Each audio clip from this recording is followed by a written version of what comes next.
निहायत तालीम निस्वा की बेदारी के लिए हर वक्त मुतहर्रिक रहने वाले नौजवान आलिम दीन लखनऊ की सरजमीन से तशरीफ लाए हैं हजरत मौलाना कौसर साहब नकवी दामत युज़ुमुल आलिया।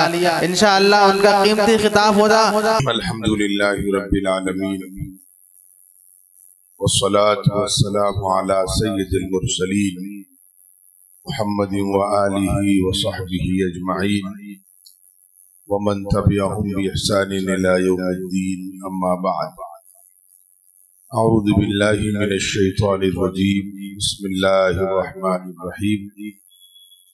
मा क़दरुल्लाह हक़्क़ क़द्रिही इन्नल्लाह लक़विय्युन अज़ीज़, सदक़ल्लाहुल अज़ीम। रब्बि इश्रह ली सदरी व यस्सिर ली अमरी, सुब्हानका ला इल्मा लना इल्ला मा अल्लमतना इन्नका अंतल अलीमुल हकीम। सुब्हान रब्बिका रब्बिल इज़्ज़ति अम्मा यसिफून व सलामुन अलल मुरसलीन वल्हम्दुलिल्लाहि रब्बिल आलमीन। क़ाबिल एहतराम बुजुर्गों और मेरे अजीज दोस्तों,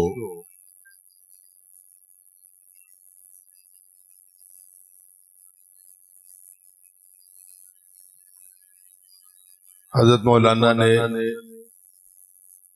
मुझसे पेशतर जो कीमती बातें आपकी खिदमत में पेश की है, उसका खुलासा मैं पहले अर्ज कर दूं और उसके बाद इंशाअल्लाह उसी से कुछ सीख कर एक दो बातें और अर्ज कर दूं। मौलाना की गुफ्तगू का जो खुलासा था वो ये था कि कुरान मजीद अल्लाह ने नाजिल फरमाया है और इसकी हिफाजत की जिम्मेदारी भी अल्लाह तबारक व तआला ने ली है। और जो लोग कुरान मजीद से मोहब्बत करेंगे, इससे वाबस्ता होंगे, इसकी किसी भी हैसियत से खिदमत करेंगे, इंशाअल्लाह अज़ीज़ कुरान की अज़मत के तुफ़ैल अल्लाह ने चाहा तो वो खुशनसीब जमात भी महफूज रहेगी। ये हज़रत वाला की गुफ्तगू थी। मैं इसी में आगे हज़रत वाला की गुफ्तगू से इस्तिफादा करते हुए एक बात इस हवाले से अर्ज कर दूं कि हम जरा जायजा लें कि इस वक्त पूरी दुनिया में और बिलखुसूस हिंदुस्तान में मुसलमानों की जो, उसके लिए एक लफ्ज हिंदी का बेहतर रहेगा जिसमें पूरी तर्जुमानी हो जाए कि मुसलमानों की जो दुर्दशा है उसकी वजह क्या है। इसी पर मशवरा करने इसलिए कि मेरे बाद भी गुफ्तगू होनी है मौलाना अब्दुल जब्बार साहब दामद बरकातहू की, इसलिए मैं मशवरे के अंदाज में आपके सामने चंद गुजारिशात अर्ज कर दूं। मुसलमानों की जो दुर्दशा है उसकी वजह क्या है। मैं सिर्फ कुरान की मजलिस है इसलिए कुरान के हवाले से उसका जवाब आपकी खिदमत में रख दूं। असल में देखिए, आप हज़रात यहाँ पर बैठ कर के मेरी बातें सुन रहे हैं, मुझे अच्छा लग रहा है, लेकिन अगर चंद लोग यहाँ मौजूद हों और वो मेरी बातें ना सुने और दूसरे को सुनने भी न दें तो मुझे गुस्सा आता है। ये मेरी आदत नहीं, हर एक की जो भी यहाँ बैठेगा बात करेगा, सामने 10 लोग हैं कि 10,000 लोग हैं इससे मतलब नहीं है, लेकिन बोलने वाले की ख्वाहिश ये होती है कि जितने लोग हैं वो कम से कम संजीदगी से मेरी बात सुन लें। अच्छा, बीच में एक शख्स ऐसा बैठा है जो बात सुन भी नहीं रहा है और सुनने वालों को डिस्टर्ब कर रहा है, बातें कर रहा है, टेलीफोन पर लगा हुआ है, हंस रहा है।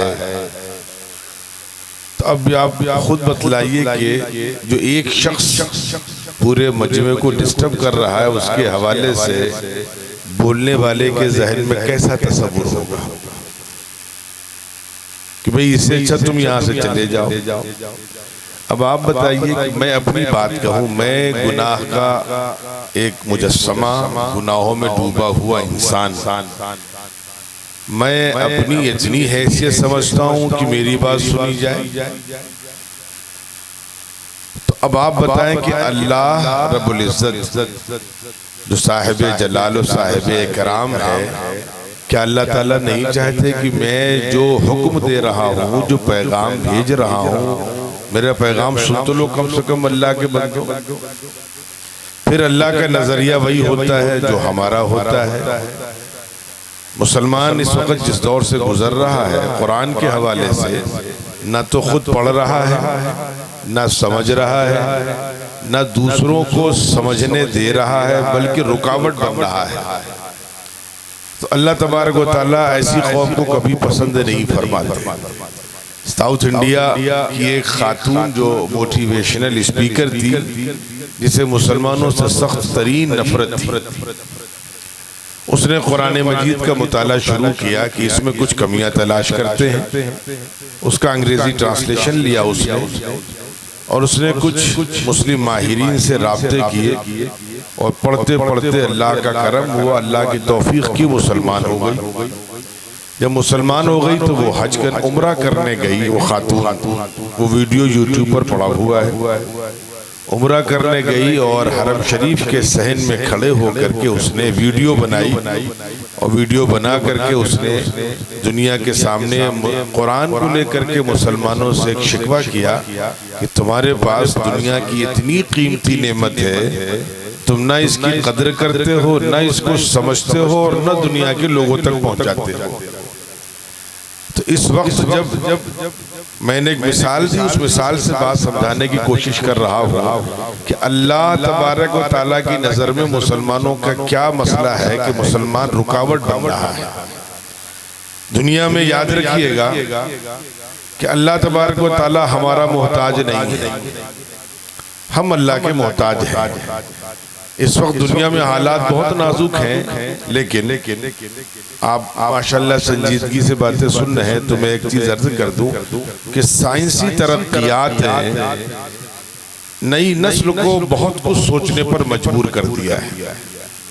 अब हम बाप की हैसियत से उसको कोई चीज समझाएंगे तो हमसे सवाल करता है, अब्बा ऐसे कैसे हो सकता है। ठीक है, आप बाप हैं, आप डांट देंगे, वो खामोश हो जाएगा, लेकिन उसके जहन में सवालात चलते रहेंगे।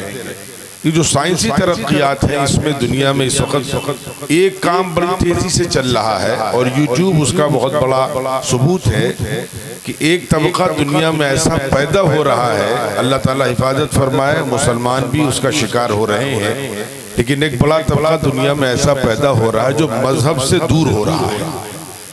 साइंसी तरक्कियात की रोशनी में, मिसाल के तौर पर हमारा बच्चा हमसे सवाल करता है कि कैसे मुमकिन है कि पैगंबर ने आसमान का सफर किया हो, मेराज पर तशरीफ ले गए हो।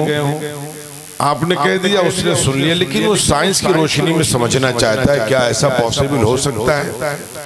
अब अगर अल्लाह का करम हुआ, हमने जवाब दे दिया, उस बच्चे के जवाब समझ में आ गया तो ईमान पर बाकी रहता है, लेकिन अगर उसके जवाब समझ में नहीं आया तो ईमान से दूर हो जाता है।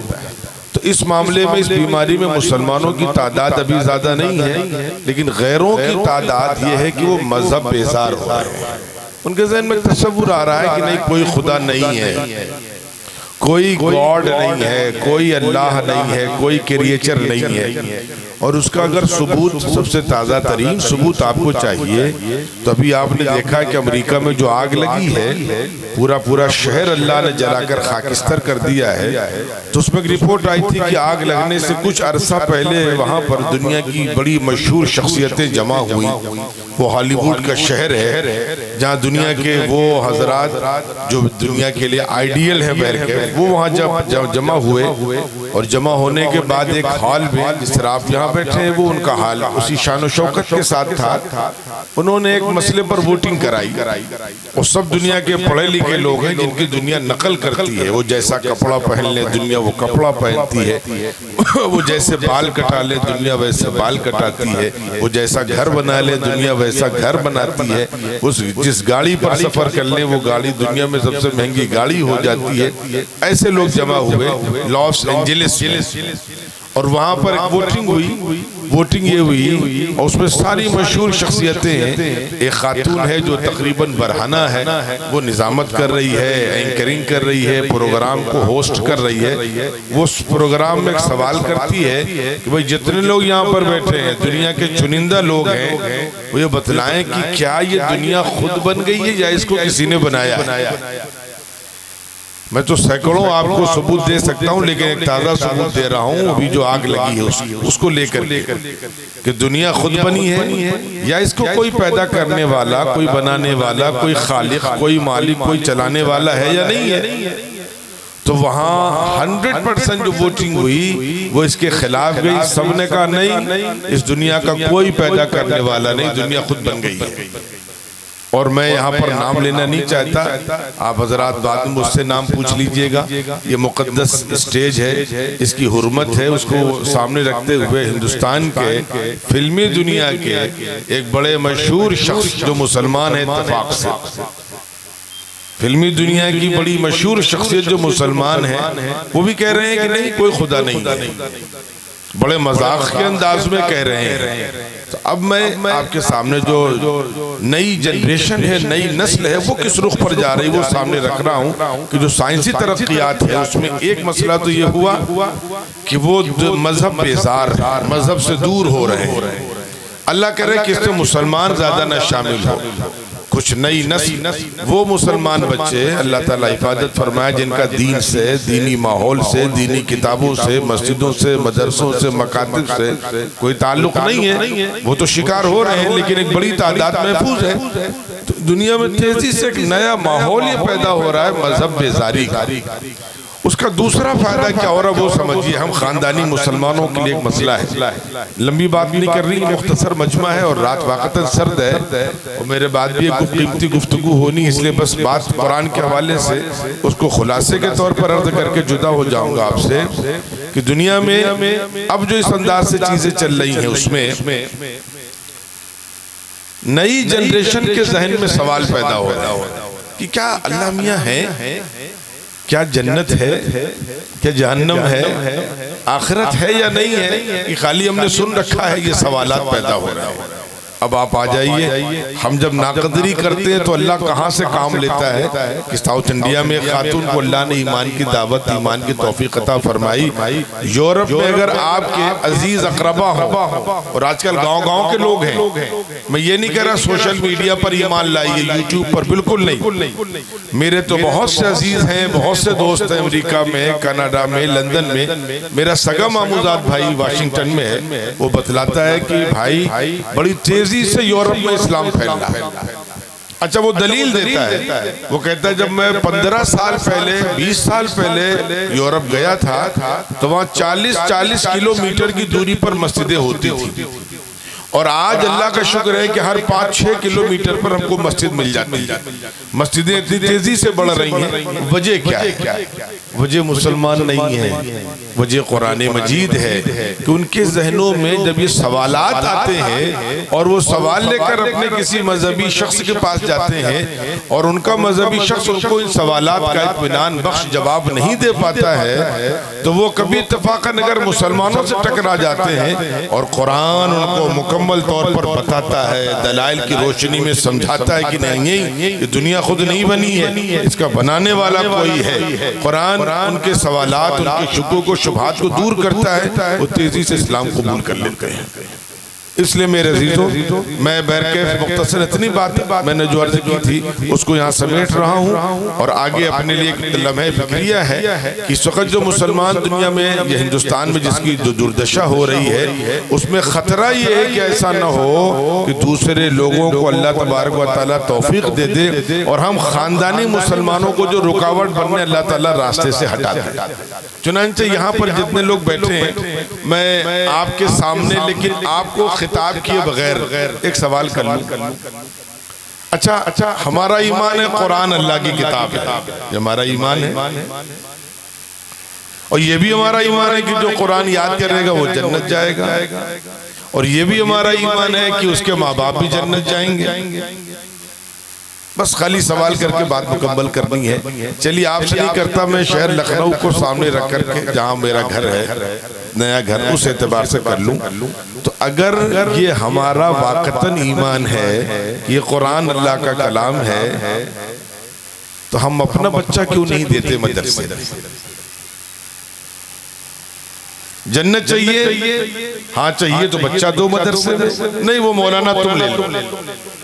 हमारा बच्चा कहाँ जाएगा? कॉलेज जाएगा। कॉलेज जाना गुनाह नहीं है, मेरा मतलब कहने का बिल्कुल नहीं कि कॉलेज बच्चे को ना भेजिए, लेकिन आम तौर पर जो मदरसों का हाल है, अगर उन मदरसों का हाल देखेंगे तो बड़े घरानों के बच्चे मदरसों में नहीं पढ़ते। इसका मतलब कि हमारे ईमान में खोट है। ऊपर ऊपर से कह रहे हैं अगर हमको जन्नत हमको चाहिए और वहां पर गारंटी है इंशाअल्लाह अज़ीज़ कि अगर अल्लाह ने किसी बंदे को तौफीक दी और अल्लाह का बंदा हाफिज हो रहा है और उसके बाद उसी पर उसका इंतकाल हो रहा है, तो इंशाअल्लाह जन्नती है। तो अब जाहिर से बात है जब हमको भी जन्नत चाहिए तो अपने बच्चे को हम क्यों नहीं मदरसे में दे रहे हैं? तो आप कहेंगे साहब मदरसे इस लायक नहीं है, तो मैं कहता हूँ आप मदरसे बनाइए। आप मेडिकल कॉलेज बना सकते हैं, यूनिवर्सिटी बना सकते हैं, हॉस्पिटल्स बना सकते हैं, बड़ी बड़ी प्लानिंग कर सकते हैं, फैक्ट्री और कारखाने लगा सकते हैं, तो अच्छा मदरसा क्यों नहीं बना सकते? भाई आप बनाइए। अगर आप किसी मदरसे से मुतमईन नहीं है तो आप मदरसा बनाइए। आगे आ जाइए। यहाँ पर आगे दो सख्त गुनाह हैं इस मसले में जिसकी वजह से हमको सजा मिल रही। बस मुझे दुर्दशा दूर करने का तरीका बताना है। हम जो अपना बच्चा, हम पैसे वाले अपना बच्चा जो मदरसे नहीं भेजते, इसको बज़ाहिर एक छोटा सा अमल समझते हैं, लेकिन इसके पूरे बैकग्राउंड को देखें, इसमें दो अजीम गुनाह पोशीदा है। दो अजीम गुनाह इसमें जहां तक हमारी नजर नहीं जाती। पहला गुनाह क्या है? पहला गुनाह मेरे अजीजों ये है कि हम कुरान की तौहीन करते हैं, कुरान की नाक़दरी करते हैं। और अल्लाह ताला अपने, जैसे मैं कह रहा था ना कि आप मेरी बात नहीं सुनेंगे तो मुझे क्या, यहाँ से चले जाओ, नहीं सुनना है तो अल्लाह ताला भी यही कहते हैं, नहीं मानना है तो छोड़ो, किनारे हटो। तो अब यहाँ पर काहे का मुसलमान, काहे का ईमान, काहे का कुरान से मोहब्बत, काहे उसके जलसे, उसके तराने, उसकी नाते, उसकी नज़में, ये किस चीज के लिए भाई? अगर ये सब सही है तो अपने बच्चों को मदरसे में भेजो। और रमजान शरीफ आने वाला है। साल गुज़िश्ता हमारे शहर लखनऊ में 15 रमजान के बाद से जब कुरान मजीद का दौर मुकम्मल होने लगता है तरावीह में, तो लोग अमूमन एक नई रिवायत है कि दुआ का एहतमाम करते हैं। बिल्कुल करना चाहिए, लेकिन वो दूसरे मौलवियों को बुलाते हैं। मुझे हुक्म दिया, बड़ा इसरार किया। मैंने कहा देखिए रमजान का महीना है, अभी मेरा भी कुरान मुकम्मल नहीं हुआ है, और जब तक कुरान का दौर खुद मुकम्मल ना हो जाए कहीं जाने का मन नहीं करता। अरे नहीं मौलाना, आपको लोग याद कर रहे हैं, वो मोहब्बत करते हैं, वो फलाना है, वो धमाका है। तो मैंने कहा काम करिए, आज मैं आपको दिखलाना चाहता हूँ लोग कितनी मोहब्बत करते हैं। कहने क्या? हमने कहा आप कह दीजिएगा कि मौलाना आएंगे, उनका बयान होगा, ऐलान मजबूती से करिएगा, एक आदमी ऐलान सुन ले कि ठीक है। हमने कहा उसके बाद लेकिन एक काम करिएगा, आप वितर पढ़ लीजिएगा, वितर के बाद नवाफिल पढ़ लीजिएगा और शीरीनी तकसीम कर दीजिएगा, उसके बाद मेरा बयान होगा। उन्होंने यही अमल किया, शीरीनी तकसीम कर दी, इमाम साहब ने फूंक दिया पानी, गले लोग मिल लिए, सब कुछ हो गया। मैंने कहा अब बयान होगा। जब मैं बयान करने बैठा हूँ तो मुश्किल से 10% लोग बैठे थे, 90% लोग जा चुके थे। मैंने कहा मैंने इसलिए, आप हमेशा पहले कराते थे, मैं आज आपके सामने हकीकत वाज़े कराना चाहता था। 2 लड्डू की कीमत ये कौम समझती है, लेकिन कुरान की कीमत नहीं समझती। ये कुरान की निस्बत पर नहीं बैठती थी, ये शीरीनी की वजह से बैठती थी। 2 लड्डू के लिए बैठी हुई थी, 2 लड्डू मिले, वो चली गई कौम। आप ऐलान कर रहे हैं कि बैठिए, मौलाना आए हैं, दुआ होगी, फलाना होगा, धमाका होगा। जो कौम 2 लड्डू की कीमत जानती हो और कुरान की कीमत न जानती हो, अल्लाह को ऐसी कौम की जरूरत नहीं है। इसलिए मेरे अजीजों, गुनाह अजीम इस वक्त हमसे हो रहा है कि नहीं तो अल्लाह का कलाम है, पढ़ते जाओ, जन्नत में चढ़ते जाओ, सोने का ताज, सूरज से ज्यादा रोशन, क्या क्या सब बताया गया। तो भैया तुम भी ले लो। वो गरीबी आदमी लेगा, वो रिक्शे वाला, वो यतीम, वो सब्जी वाला, वो मजदूर, वो किसान, उसे ही जन्नत चाहिए, पैसे वालों को जन्नत नहीं चाहिए। और दूसरा गुनाह यहाँ पर क्या है? शिर्क है। शिर्क किस माना में है कि शिर्क वो तो है ही है कि बुतों के सामने झुकना, वो तो है ही है शिर्क, लेकिन शिर्क ये भी है कि रोजी के एतबार से अल्लाह पर जो यकीन हो वो यकीन असबाब पर आ जाए, ये भी शिर्क है। कॉलेज पर यकीन, स्कूल की तालीम पर यकीन कि वहां हमारा बच्चा जाएगा तो बड़ा आदमी हो जाएगा, ये भी शिर्क की एक किस्म है। इसलिए मेरे अजीजों, मेरे बुजुर्गों, फिर के मैं यहाँ पर अपनी बात समेटते हुए, क्योंकि अब ज्यादा लंबी गुफ्तगू कतन मुनासिब नहीं, रात के 11:30 बज रहे हैं, मैं आपके सामने इस मौके पर एक गुजारिश करने के लिए बैठा हूँ कि देखिए हालात बहुत नाजुक हैं, मुल्क किस रुख पर जा रहा है हम आप उससे बाखबर हैं। जितनी जल्दी हम तौबा करेंगे, कुरान से अपना ताल्लुक जोड़ेंगे और कुरान के हुकूक अदा करेंगे, इंशाअल्लाह अज़ीज़ उतनी जल्दी अल्लाह की तरफ से रहमत के फैसले आ जाएंगे। और अगर इसमें ताखीर हमने करी तो याद रखिए हालात बहुत नाजुक हैं और क़यामत बहुत करीब है। इसलिए मैं आगे की वो बातें नहीं कह रहा जो मुझे इस महफिल में कहनी थी, इसलिए कि आधा मजमा जा चुका है। बस इतनी गुजारिश कि हम खुदा के वास्ते कुरान की नाकदरी के गुनाह से बचें, कुरान की कदर करने वाले बने और कुरान के हवाले से जो अल्लाह ताला ने हम पर हुकूक और जिम्मेदारियां डाली हैं उन हुकूक को अदा करने वाले बने। वस्सलामु अलैकुम व रहमतुल्लाहि व बरकातहू।